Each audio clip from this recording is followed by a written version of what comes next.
Welcome to this week's legislative report. Senators spent most of this week debating truancy reforms and property tax caps. An unsuccessful cloture motion ended debate on the truancy bill.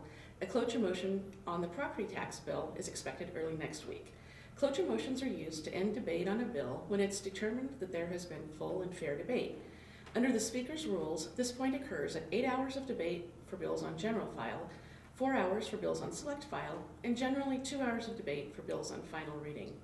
If a cloture motion is unsuccessful, debate on the bill ends for the rest of the session unless the bill is later designated as a priority bill. The session will be in recess on Friday and Monday.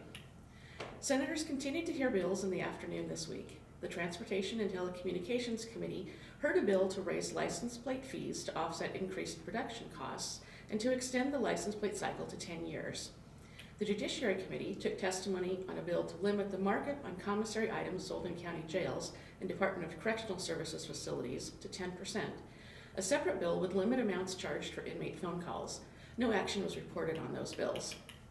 Next week, the Government, Military, and Veterans Affairs Committee will hear bills to allow counties and other public bodies the option of maintaining meeting minutes in an electronic format. Schools and educational service units are currently allowed to do so. The committee will also hear a bill that would state that subcommittees are allowed to hold closed sessions. It would limit the reasons for closed sessions to those enumerated in statute.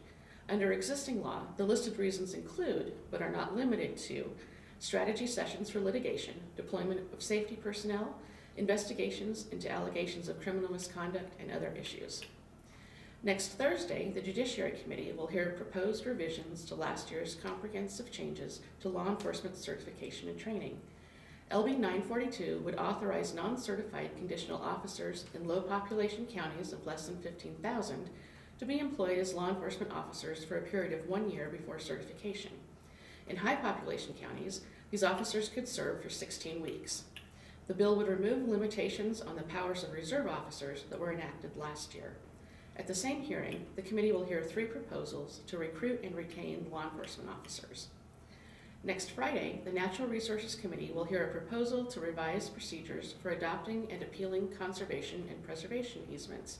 LB 1135 would change hearing procedures for county planning commissions and allow appeals to the County Board of Equalization and the Tax Equalization and Review Commission.